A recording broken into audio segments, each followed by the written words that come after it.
मैं हूं किशोर अजवाणी। आज की ताजा खबर जारी है।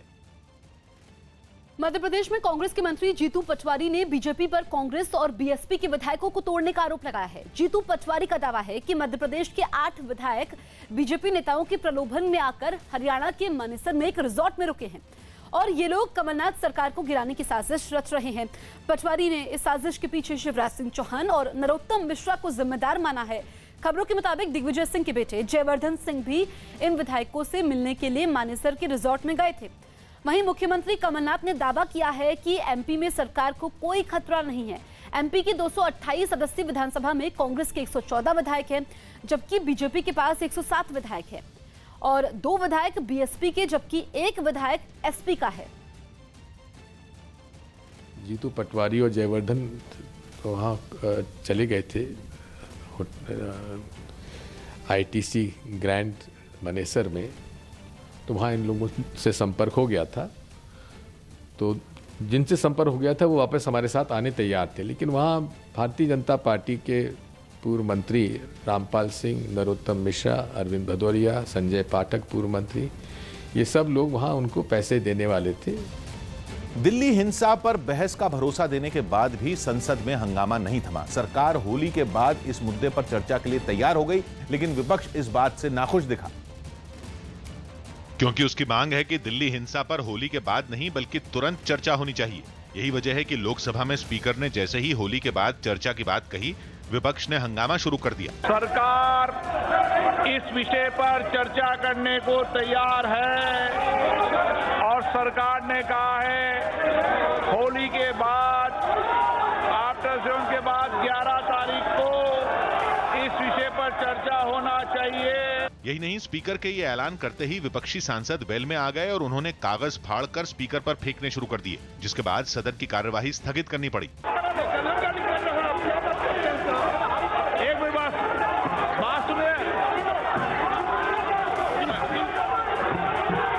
लेकिन कांग्रेस इस मुद्दे को किसी भी कीमत पर ठंडा होने देने के मूड में नहीं दिखी। यही वजह रही कि सदन के अंदर आक्रामक तेवर दिखाने वाले अधीर रंजन चौधरी ने सदन के बाहर भी सरकार पर हमला जारी रखा और दिल्ली हिंसा पर होली के बाद चर्चा कराने के सरकार के फैसले पर सवाल उठा दिए। अभी कह रहे हैं कि होली की बात होगा, हम लोग कहते कि खून की होली तो हो रहे हैं, अभी भी लाश निकलते हैं, लाशों की कतार बढ़ते जा रहे हैं,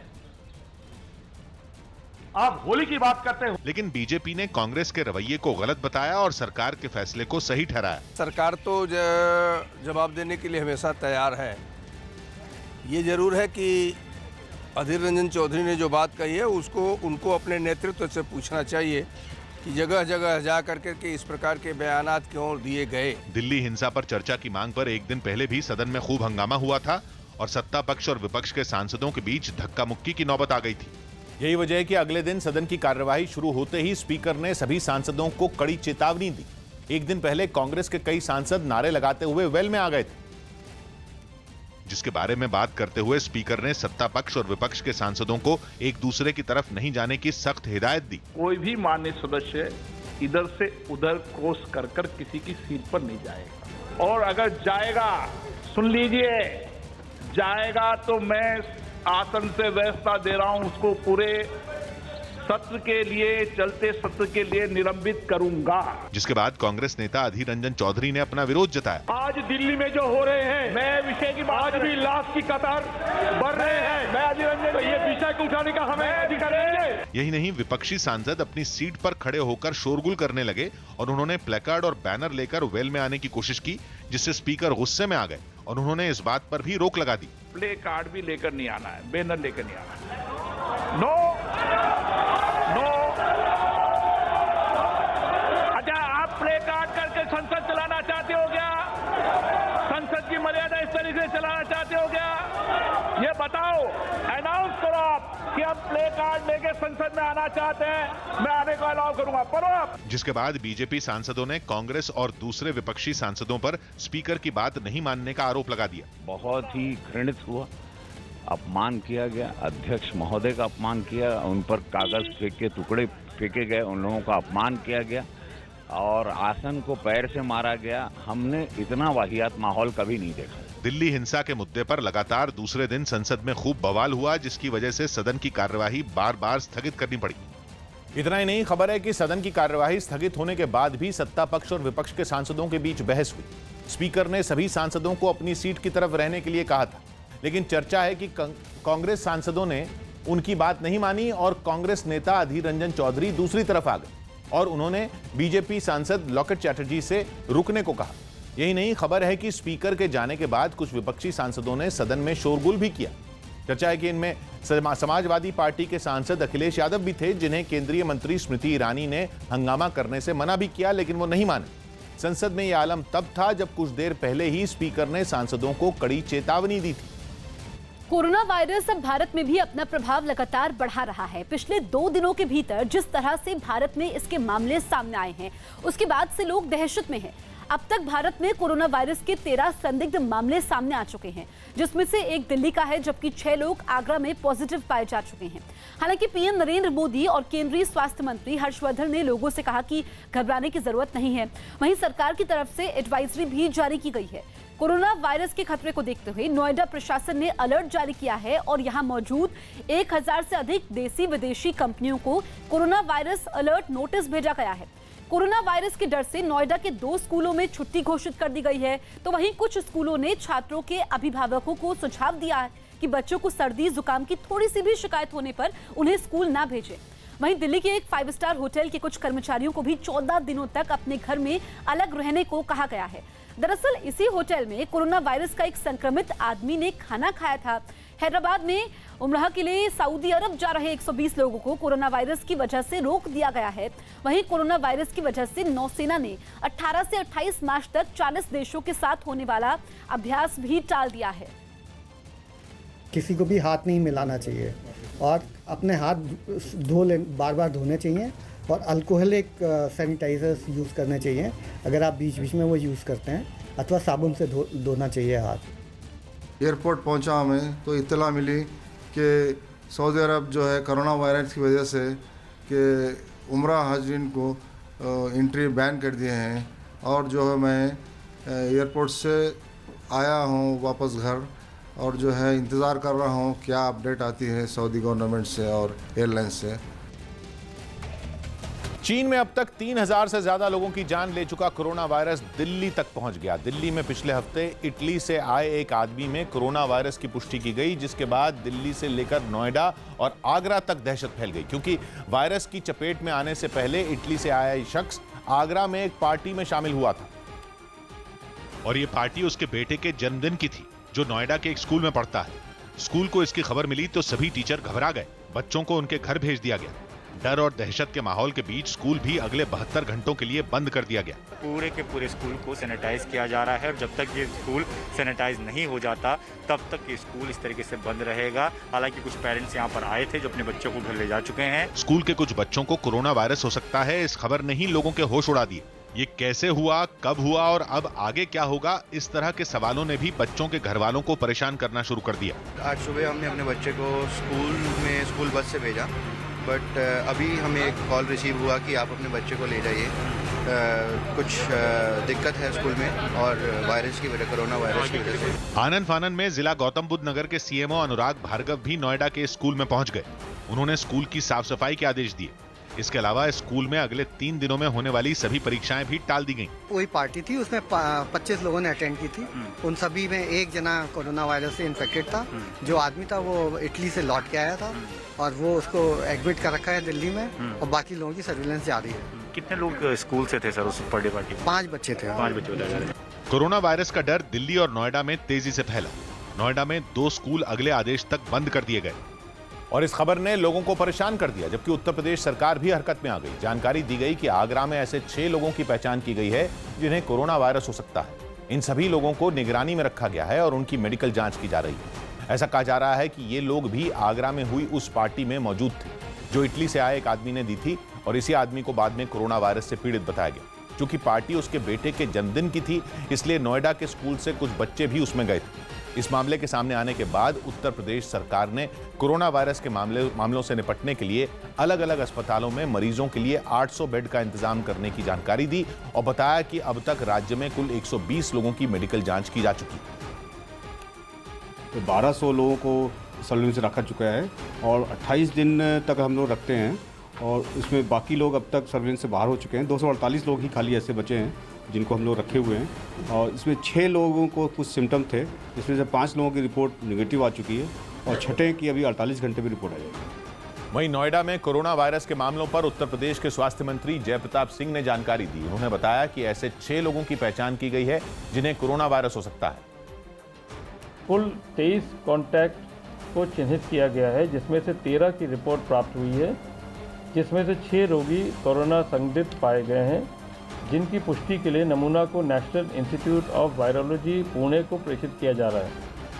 कोरोना वायरस के नए मामलों पर केंद्र सरकार ने भी चिंता जताई। पीएम ने भी ट्वीट कर लोगों को भरोसा दिया कि सरकार कोरोना वायरस से निपटने के लिए कदम उठा रही, जिसकी जानकारी उन्होंने अपने एक ट्वीट में भी दी। इसके अलावा पीएम ने बताया कि कोरोना वायरस से निपटने के लिए अलग अलग मंत्रालय और राज्य सरकारें साथ काम कर रही हैं। इसके अलावा पीएम ने लोगों को कुछ सावधानियां बरतने की भी सलाह दी, जैसे हाथ साफ रखें, सर्दी और जुकाम होने पर डॉक्टर को दिखाएं और बेवजह बाहर निकलने से बचें।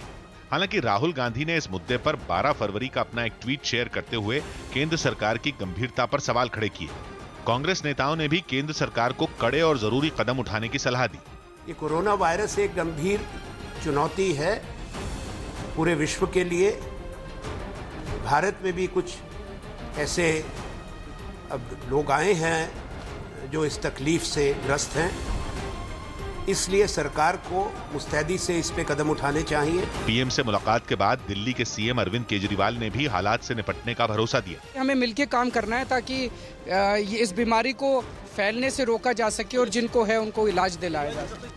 कोरोना वायरस के खतरे को देखते हुए केंद्र सरकार ने कई बड़े कदम भी उठाए। सरकार की तरफ से ऐसे 4 देशों के नागरिकों के भारत आने पर रोक लगा दी गई जहां कोरोना वायरस का असर है। इन देशों में इटली, दक्षिण कोरिया, ईरान और जापान शामिल है, जहां यह वायरस कई लोगों की जान ले चुका है। इसके अलावा सरकार ने 22 दवाओं के निर्यात यानी इन दवाओं को दूसरे देशों में भेजे जाने पर भी रोक लगा दी, जिससे कि बाजार में इन दवाओं की किल्लत न हो और इनकी कीमतें भी न बढ़ें। केंद्रीय स्वास्थ्य मंत्रालय ने लोगों को दूसरे देशों की यात्रा करने से बचने की सलाह भी दी। साथ ही मंत्रालय ने देश भर में 6 लोगों के कोरोना वायरस की चपेट में होने की पुष्टि की, जिनमें अब राजस्थान भी शामिल हो गया।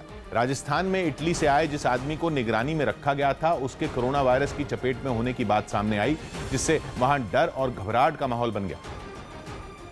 जिससे निपटने के लिए सीएम अशोक गहलोत के घर पर एक हाई लेवल बैठक हुई। इसमें स्वास्थ्य मंत्री समेत कई बड़े अधिकारी शामिल हुए। राजस्थान सरकार ने रैपिड रेस्पॉन्स टीमों का गठन किया। ये टीमें उन जगहों पर जाएगी जहां पर वो सैलानी घूमने के लिए गए थे। इसके अलावा भी एक हाई लेवल की मीटिंग चीफ सेक्रेटरी ने बुलाई है, जिसमें तमाम डिपार्टमेंट को एहतियात बरतने के लिए कहा गया। जयपुर में भी इटली से आए एक आदमी के कोरोना वायरस की चपेट में होने की पुष्टि की गई, इसलिए सरकार ने उसके संपर्क में आए सभी लोगों की मेडिकल जांच कराने का फैसला किया। 29 तारीख को इटली से एक टूरिस्ट आए थे यहाँ जयपुर, और हमारी स्वास्थ्य विभाग की टीम ने एयरपोर्ट पे उनकी स्क्रीनिंग की तो उसमें थोड़े सिम्टम्स ये लगे, हमने उनको एडमिट कर लिया SMS अस्पताल में। जयपुर के अलावा जोधपुर में भी ईरान से आए एक आदमी को निगरानी में रखा गया है, जिसे कोरोना वायरस हो सकता है। कोरोना वायरस से दुनिया भर में 3000 से ज्यादा लोगों की मौत हो चुकी है। विश्व स्वास्थ्य संगठन के मुताबिक ये एक इंसान से दूसरे इंसान में तेजी से फैलने वाला वायरस है। यही वजह है कि अब भारत में इसके नए मामले सामने आने के बाद लोग बुरी तरह डरे हुए हैं। कोरोना वायरस सी फूड यानी समुद्री खाने से जुड़ा खतरनाक वायरस है। इसमें सांस लेने में तकलीफ, जोड़ों में दर्द, बुखार और आंखें लाल होने की शिकायत होती है, जिससे चीन सबसे ज्यादा प्रभावित है। वहां अब तक 3000 लोग जान गंवा चुके हैं। इसी तरह दक्षिण कोरिया में 28, इटली में 52, ईरान में 77 और जापान में 6 लोगों की मौत हो चुकी है। दुनिया भर में 90,000 से ज्यादा लोग कोरोना वायरस की चपेट में हैं और 78 देशों में इसका असर है, जिनमें भारत भी शामिल है। भारत में 6 लोगों में कोरोना वायरस की पुष्टि स्वास्थ्य मंत्रालय ने कर दी। कोरोना वायरस का जो मार्टेलिटी रेट है, मृत्यु का जो प्रमाण है, वो बहुत ही कम, लेस दैन 1 to 2% है। तो लोगों ने पैनिक होने की कोई ज़रूरत नहीं है। कुछ उन्होंने सिर्फ अपने तरफ से प्रिकॉशन लेना चाहिए, जैसे कि खांसते वक्त मुंह पे टिश्यू पेपर या रुमाल लेना चाहिए, या अपना हाथ लेना चाहिए, या और जब हाथ लेते हो तो अपना हैंड वॉश करना चाहिए। कोई भी कंटेमिनेटेड मटेरियल को हाथ नहीं लगाना चाहिए। अगर कोई ऐसे पेशेंट को मिलने जाते हो तो उसके हाथ शेक हैंड नहीं करनी चाहिए। नमस्कार कर सकते हैं आप दूसरी से, और हैंड वॉश फ्रिक्वेंटली करना चाहिए। कोरोना वायरस के कहर की वजह से जेनेरिक दवाएं महंगी हो सकती हैं, क्योंकि देश में बिकने वाली जेनेरिक दवाओं को बनाने के लिए कच्चे माल का एक बड़ा हिस्सा चीन से आता है और चीन में कोरोना वायरस फैलने की वजह से वहां से भारत को होने वाला इंपोर्ट बुरी तरह प्रभावित हुआ है। कच्चा माल न आने की वजह से दवाओं के उत्पादन में कमी आ रही है। दुकानों में इन दवाओं का सिर्फ 1-2 महीनों का ही स्टॉक बचा है। माना जा रहा है कि अगर जल्द ही चीन से कच्चे माल की सप्लाई शुरू नहीं हुई तो दवाएं बनना बंद भी हो सकती हैं। ये जो कोरोना वायरस आया है चाइना में, उससे हमें सामान माल रॉ मटेरियल मिलने में बहुत दिक्कत आ रही है और इससे दवाई कीमतें काफ़ी बढ़ने के आसार है। यूपी के महोबा में एक सरकारी स्कूल के टीचरों का क्लासरूम में ही डांस करने का वीडियो वायरल हो गया। वीडियो सामने आने के बाद शिक्षा विभाग में हड़कंप मच गया, क्योंकि सामने आए वीडियो में स्कूल की 2 महिला टीचरों के साथ हेडमास्टर भी थिरकते नजर आए। इससे पहले वीडियो में एक महिला टीचर हरियाणवी सिंगर सपना चौधरी के गानों पर क्लासरूम में ही डांस करती नजर आई।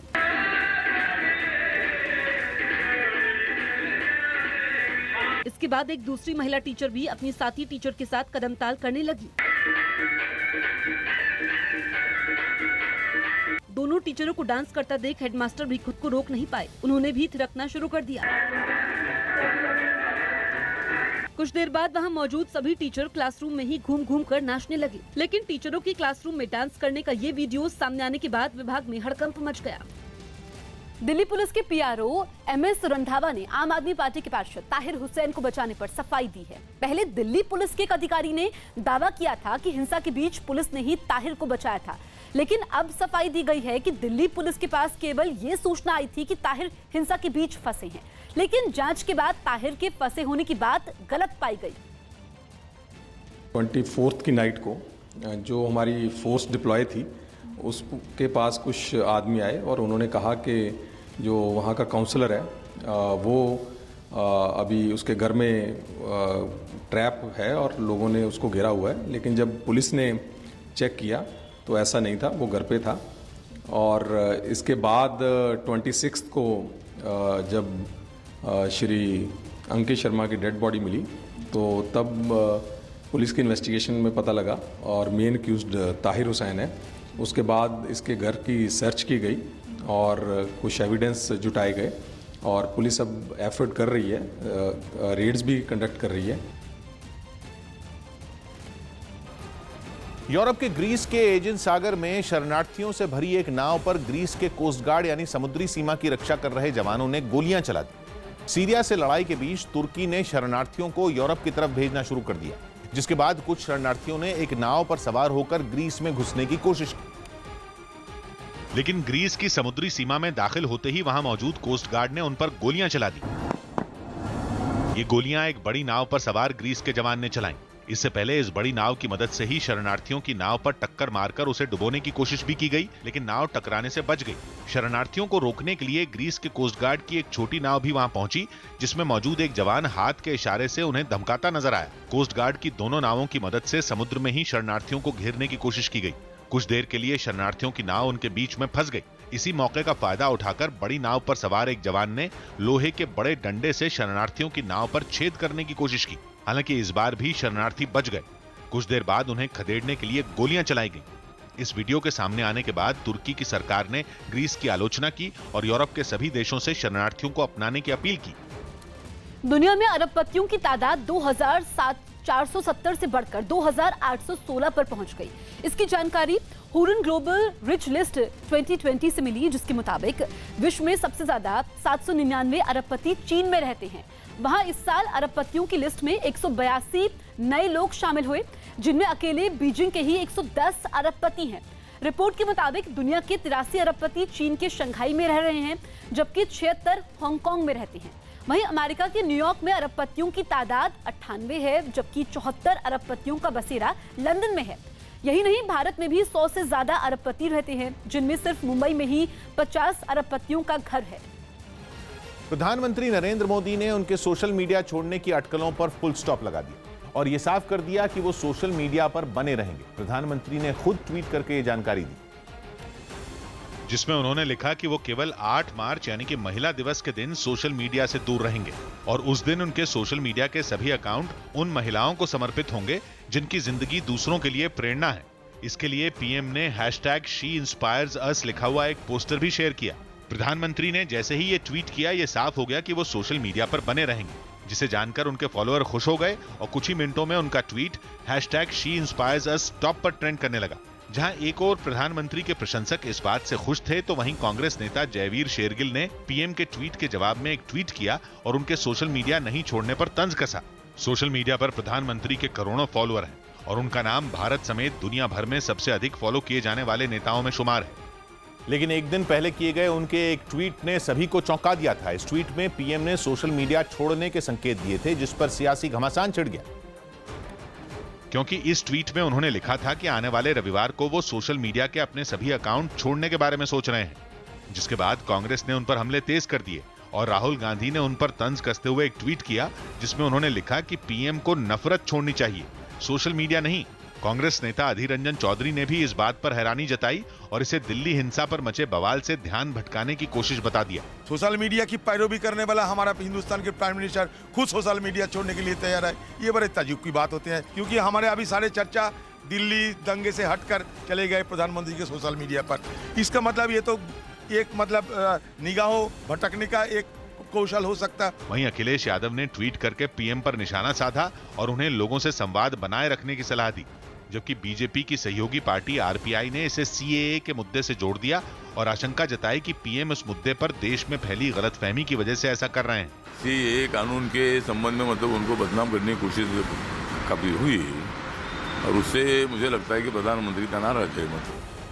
पीएम के सोशल मीडिया छोड़ने का संकेत देने पर केवल सियासी हलचल ही तेज नहीं हुई, बल्कि उनके करोड़ों फॉलोअर भी बेहद निराश हुए। लोगों ने उनसे सोशल मीडिया नहीं छोड़ने की अपील की और देखते ही देखते ट्विटर पर #NoSir टॉप पर ट्रेंड करने लगा। साथ ही देश के अलग अलग हिस्सों से लोगों की प्रतिक्रिया भी आने लगी। जी, उनको बिल्कुल भी नहीं क्विट करना चाहिए इससे, क्योंकि वो वर्ल्ड ओवर जुड़े हुए हैं ट्विटर के थ्रू। उनसे लोग पूरे इंडिया में क्या पूरे वर्ल्ड में उनसे बात कर सकते हैं। यही नहीं, प्रधानमंत्री के संसदीय क्षेत्र वाराणसी में तो लोगों ने अनोखे अंदाज में उनसे सोशल मीडिया न छोड़ने की अपील की। वहां के लोगों ने गंगा किनारे दशाश्वमेध घाट पर फाग गाया और होली की दुहाई देते हुए प्रधानमंत्री से सोशल मीडिया पर बने रहने की गुजारिश की।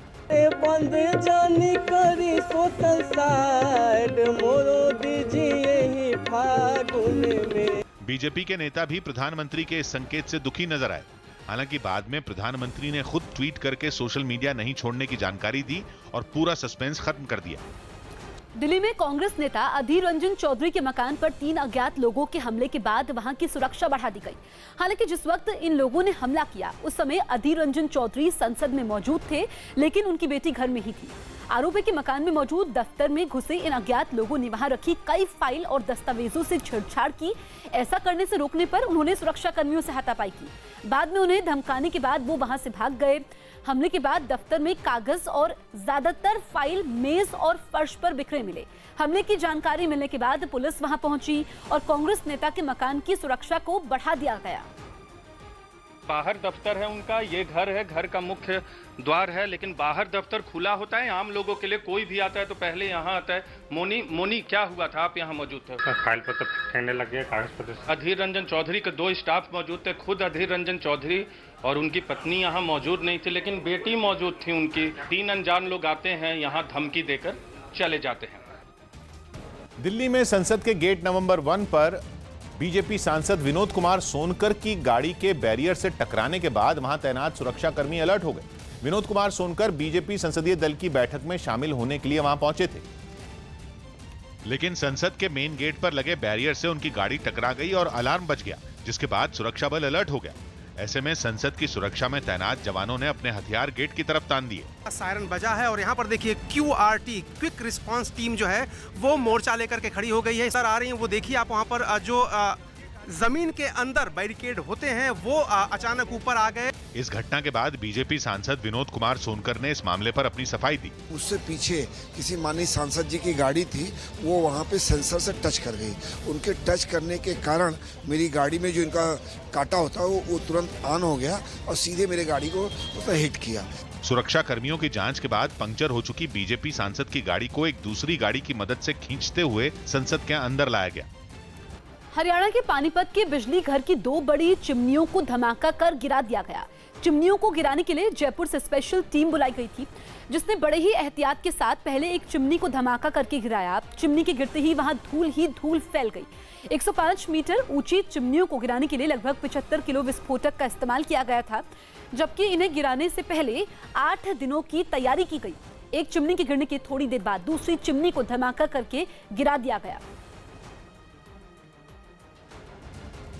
राजस्थान के सिरोही में एक बुजुर्ग अचानक एक ट्रैक्टर ट्रॉली के आगे कूद गया। ये घटना सुबह के वक्त सिरोही के एक तिराहे पर हुई, जहां से पहले एक आदमी ने सड़क पार की और उसके पीछे से एक बुजुर्ग भी चलता नजर आया। कुछ देर के लिए वो सड़क किनारे रुक गया। इस बीच एक ट्रैक्टर ट्रॉली वहां से गुजरी, जिसे देख बुजुर्ग भी धीरे से उसकी ओर बढ़ा। इससे पहले कि वहां पास मौजूद लोग कुछ समझ पाते, वो आदमी ट्रैक्टर ट्रॉली के नीचे कूद गया। ट्रैक्टर ट्रॉली उस आदमी के पैरों के ऊपर से होकर गुजरी, जिस वजह से उसकी जान बच गई। सड़क पर गिरे बुजुर्ग को देखकर वहां मौजूद लोग तुरंत उसके पास पहुंचे और उसे इलाज के लिए अस्पताल में भर्ती करवाया गया। बताया गया कि इस घटना में उस आदमी को काफी चोटें आईं। यूपी के अलीगढ़ में मुस्लिम महिलाओं ने सीएए का विरोध न करने पर घर में घुसकर मारपीट करने का आरोप लगाया है। मुस्लिम महिलाओं के मुताबिक सीएए के विरोध प्रदर्शन में शामिल होने से इंकार करने पर उनके साथ मारपीट की गई। साथ ही महिलाओं ने प्रदर्शन के समय जबरन देश विरोधी नारे लगवाने का भी आरोप लगाया। मुस्लिम महिलाओं की शिकायत के बाद एसएसपी ने पूरे मामले में जांच कर कार्रवाई के आदेश दिए हैं। सारे लोग मिलकर घर में घुसाए और कह रहे कि ईदगाह पर चलो और हम नारे लगाएंगे। तो घर लगाने लगे नारे, हमने नहीं लगाए नारे, हमसे बोले चलो, हम ना जा रहे, तो हमारे संग मारपीट कर रहे हैं। वहाँ पे वर्ग विशेष में सीएए का कोई विरोध नहीं है, वरन चंद लोग न केवल देश प्रदेश वरन इस शहर की शांति व्यवस्था को भंग करना चाहते हैं। हमारे संग मारपीट कर रहे कि चलो चलो, और वहाँ पे नारे लगाने के लिए ले जा रहे कि नारे लगाओ, मुर्दाबाद जिंदाबाद कहो। हम मना कर रहे तो हमारे संग मारपीट कर रहे थे। कहने लगे, नारे लगाने लगे, हमने मना कर दी तो हमें मारपीट कर रही, हम तो हमारे संग बेइज्जती करने लगे। कुछ महिला लोग हमारे पास पुलिस ऑफिस में शिकायत की लिखित शिकायत थी। वहाँ पे थाना दिल्ली गेट का अंतर्गत उनका क्षेत्र में कुछ लोग जाकर ज़बरदस्त उनका पति लोग से निवेदन किया और उनका महिला को जाकर वो 7 जनवरी होने वाला धरना में शामिल होने के लिए, और लोग आई कॉपी दिया है। उसका हम तुरंत उसका हमारा एसएचओ को आदेश देंगे, मौके पर जांच करके तुरंत उसके खिलाफ एफआईआर दर्ज करके जो जबरदस्त उनको ले जाना कोशिश करता है, जो अपने इच्छुक अगेंस्ट अपने कोई आदमी दबाव बनाता है, उनके खिलाफ सच्चे से कार्रवाई करने निर्देश दूंगा। उत्तर पूर्व दिल्ली में हुई हिंसा के पीड़ितों को जल्द से जल्द राहत पहुंचाने के लिए केजरीवाल सरकार के मंत्रियों ने हिंसा प्रभावित इलाकों का दौरा शुरू कर दिया है। डिप्टी सीएम मनीष सिसोदिया भी पीड़ितों का हाल जानने शिव विहार इलाके में पहुंचे, जहां उन्होंने हिंसा में हुए नुकसान पर लोगों से बात की और उन्हें ढांढस बंधाया। दिल्ली के उप मुख्यमंत्री मनीष सिसोदिया उत्तर पूर्वी दिल्ली के शिव विहार की गली नंबर 20 में पहुंचे हैं, और आप यहां पर देख सकते हैं जो उप मुख्यमंत्री हैं वो जो पीड़ित हैं उनसे मुलाकात कर रहे हैं, जो राहत के कार्य चल रहे हैं उनका जायजा ले रहे हैं। 20 लाख का सामान जान से भी जा रहे हैं, माल से भी जा रहे हैं। यहाँ पे इस बीच उसी इलाके में रहने वाली एक महिला भी एक हफ्ते बाद अपने घर पहुंची और उसकी हालत देखकर वो रोने लगी। कुछ भी ना बचा, सब लुट गया, कुछ भी ना रहा। हिंसा पीड़ितों की तकलीफ देख मनीष सिसोदिया ने सरकार के ऐलान के तहत 25,000 रुपए की राहत राशि तुरंत मुहैया कराने का भरोसा दिया। 25 लाख रुपए अभी तक दिए जा चुके हैं। 25,000 रुपए तुरंत राहत है, लेकिन पूरा आकलन करके उसके बाद जो सीएम साहब ने अनाउंस किया था वो पूरी राशि। मनीष सिसोदिया के अलावा दिल्ली सरकार में मंत्री राजेंद्र पाल गौतम भी हिंसा पीड़ितों के बीच पहुंचे। उन्होंने गोकुलपुरी इलाके का मुआयना किया और लोगों के घर जाकर उनका हाल जाना। अरुणाचल प्रदेश से बीजेपी सांसद तपिर गाओ ने राज्य में चीन की घुसपैठ का दावा किया। गाओ ने यह भी दावा किया कि चीन की सेना ने सीमा से सटे इलाकों में अतिक्रमण कर रखा है। इसके लिए उन्होंने कुछ तस्वीरें भी जारी की, जिसमें चीनी सेना के कुछ जवान एक नदी के पास चलते दिखाई दिए, जबकि एक दूसरी तस्वीर में कुछ जवान टेंट बनाते दिखे। एक तस्वीर में बड़े बड़े पत्थरों पर चीनी भाषा में भी कुछ लिखा नजर आया। बाद में मीडिया से बातचीत के समय तपिर गाओ ने भारत सरकार पर मामले को गंभीरता से नहीं लेने का आरोप लगाया। अरुणाचल प्रदेश में चाइना इनकर्शन इशू को हमने बार बार पार्लियामेंट सदन में in the floor of the house बार बार मैं उठाते जा रहा हूँ। China inch by inch Indian territory को लेते जा रहा है, फिर भी गवर्नमेंट ऑफ इंडिया, हमारा आर्मी, हमारा पैरामिलिट्री कितना सिंसियरली होना चाहिए वो नहीं हो रहा है। कोरोना वायरस का असर मुंबई में सोने के कारोबार पर भी पड़ा। दुनिया के कई देशों में खतरनाक कोरोना वायरस फैलने की वजह से मुंबई के लोगों में भी दहशत है और लोग भीड़ भाड़ वाली जगहों पर जाने से बच रहे हैं, जिसका असर वहां के सोने के कारोबार पर भी पड़ा है। मुंबई में कोरोना वायरस की दहशत इस कदर फैल गई है कि लोग शादी के सीजन में भी सोना खरीदने बाजार नहीं जा रहे हैं और जो इक्का दुक्का लोग बाजार पहुंचे वो भी डरे हुए नजर आए। डर तो है कि कहीं ना कहीं किसी भी तरह से इतनी सावधानी बरतने के बावजूद भी कहीं हम इन्फेक्ट ना हो जाएं। ग्राहकों की कमी की वजह से मुंबई के जावेरी बाजार के कारोबारी भी बेहद परेशान दिखे। 30 से 40% ही कस्टमर हैं, बाकी इस समय कस्टमर नदारद हैं। खबर है कि कोरोना वायरस की वजह से मुंबई के जावेरी बाजार में होने वाले सोने के कारोबार में करीब 60% की गिरावट दर्ज की गई है। कोरोना वायरस की वजह से होली के सामान का कारोबार करने वाले व्यापारी भी परेशान हैं। दावा किया जा रहा है कि चीन से सामान नहीं आने की वजह से इस बार पिचकारी समेत दूसरी चीजों के दाम बढ़ गए, जिसका सीधा असर होली के सामान का कारोबार करने वाले लोगों पर भी पड़ा है। कारोबारियों ने दावा किया कि कोरोना वायरस के डर से लोग चीन का सामान खरीदने से बच रहे हैं। कई ग्राहक तो ये भी कहते हैं कि चाइना से माल जो आ रहा है उसमें भी वायरस हो सकता है, लेकिन ऐसा नहीं है। ये सिर्फ ह्यूमन बींग्स में और एनिमल्स में होता है, ये माल पे नहीं होता, किसी आइटम पे नहीं होता। व्यापारियों ने बताया कि कोरोना वायरस फैलने से पहले ही होली का सामान भारत आ गया था, लेकिन डर की वजह से लोग चीन में बना सामान नहीं खरीद रहे हैं, जिसकी वजह से कारोबारियों को नुकसान होने की आशंका बढ़ गई है। बिल्कुल कंटेनर आ चुके थे, लेकिन लोग अपने कॉन्शियस होने की वजह से वहाँ का प्रोडक्ट नहीं खरीद रहे हैं, चाहे कलर हो चाहे पिचकारी हो। मध्य प्रदेश की राजधानी भोपाल में चल रहे सेक्स रैकेट में टीएमसी के प्रदेश अध्यक्ष को गिरफ्तार किया गया है। क्लिनिक की आड़ में चल रहे सेक्स रैकेट का क्राइम ब्रांच ने पर्दाफाश करते हुए 4 महिलाओं समेत 10 लोगों को गिरफ्तार किया। आरोपियों में पूर्व सरपंच और 2 बिल्डर भी शामिल हैं। क्राइम ब्रांच इस मामले में सभी से पूछताछ कर रही है। पता चला कि एक डॉक्टर अपनी क्लिनिक की आड़ में सेक्स रैकेट का संचालन कर रही थी। सूचना यही मिली थी कि डॉक्टर के पास रजिस्ट्रेशन नंबर नहीं है और अनैतिक देह व्यापार वहाँ पे संचालित किया जाता है, तो उसी के बेसिस पे हमने कार्रवाई की।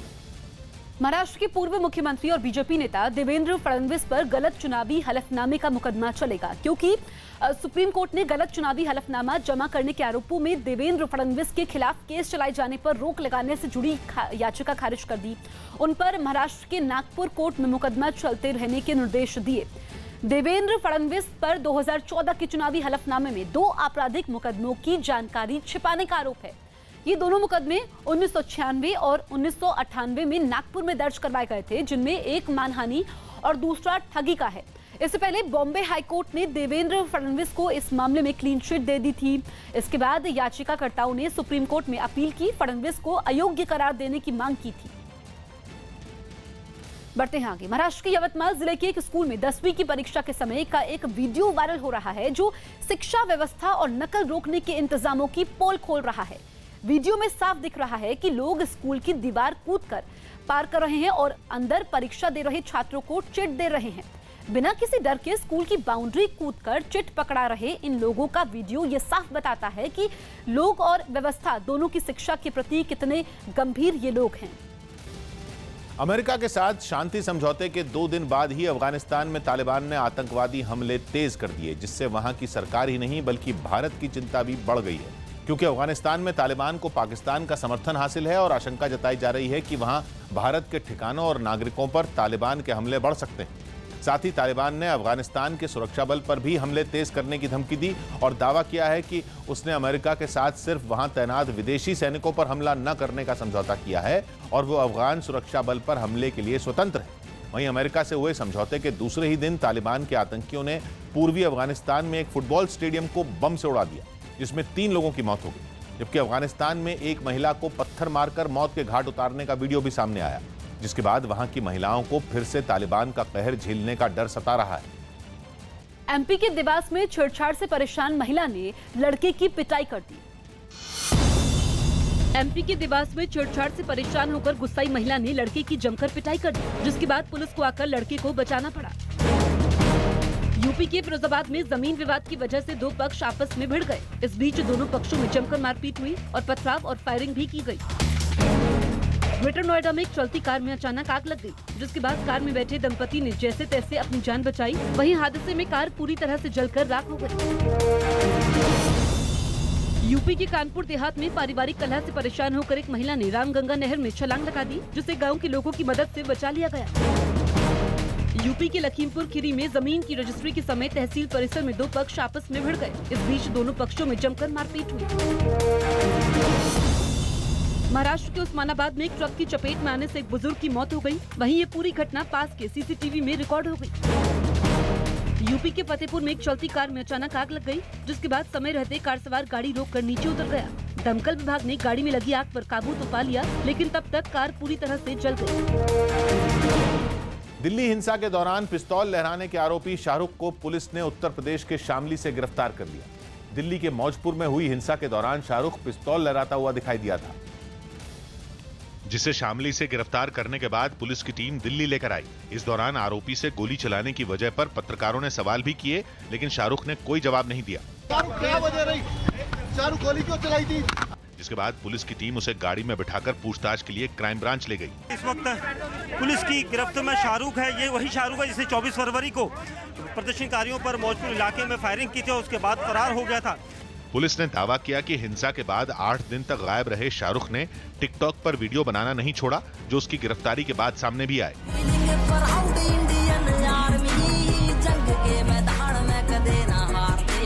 पुलिस ने बताया कि फायरिंग के आरोपी शाहरुख का कोई पुराना आपराधिक रिकॉर्ड नहीं है। इसके पिताजी का एक केस है नारकोटिक का और फेक करेंसी का। इसका अपना रिकॉर्ड नहीं है, बाकी किस गैंग से कोई तल्लुक रखता है अभी इस पर इन्वेस्टिगेट जारी है। कुछ दिन पहले दिल्ली के मौजपुर में हिंसा पर काबू करने पहुंचे पुलिस वालों पर शाहरुख नाम के इस लड़के ने पिस्तौल तान दी थी। जिस पुलिस वाले ने पिस्तौल लहरा रहे शाहरुख को रोका था, उन्होंने बताया कि हिंसा के दौरान शाहरुख लगातार गोली मारने की धमकी दे रहा था। ये तो मुझे कह रहा था कि मैं आपको गोली मार दूंगा, आप पीछे हो जाइए, नहीं तो मैं गोली मार दूंगा। तो फिर मैंने उसको थोड़ा सा डराने की कोशिश की ताकि वो थोड़ा डर जाए या कुछ इस तरीके से उसकी लाइन चेंज हो जाए।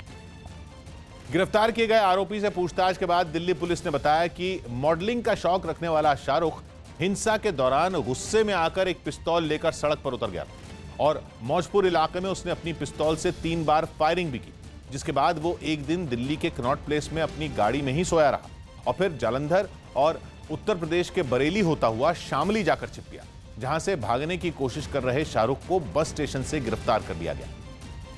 मध्य प्रदेश के देवास में एक महिला ने एक आदमी की बीच बाजार में जमकर पिटाई की। बताया गया कि आरोपी महिला के साथ छेड़खानी कर रहा था, जिससे महिला का गुस्सा भड़क गया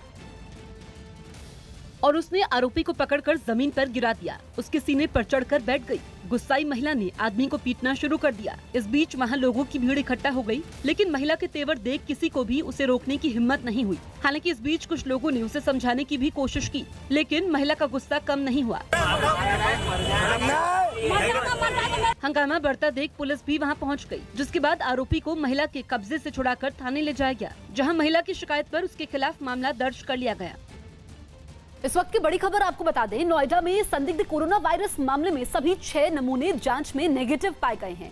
प्रशासन ने साफ किया है कि किसी भी स्कूल को बंद करने का कोई भी आदेश नहीं दिया गया है। वहीं सभी संदिग्ध मरीजों को 14 दिन तक डॉक्टरों की निगरानी में रखा जाएगा। तो 6 केस नेगेटिव पाए गए हैं, ये राहत की बात है। कुणाल हमारे सहयोगी फोन लाइन पर मौजूद है। कुणाल, जो नमूने लिए गए थे 6 लोगों के, वो नेगेटिव पाए गए हैं, ये राहत की बात है। कुणाल, आपको आवाज मिल रही है?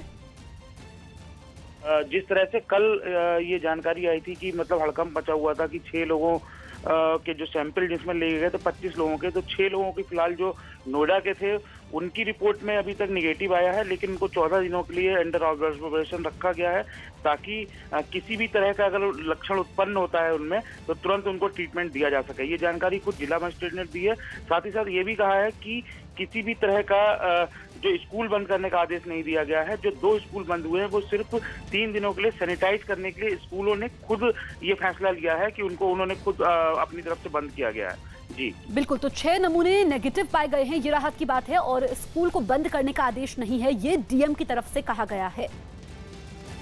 यूपी के अलीगढ़ में एक महिला ने अपने पति पर नागरिकता कानून के खिलाफ प्रदर्शन में जबरन भेजने का आरोप लगाया।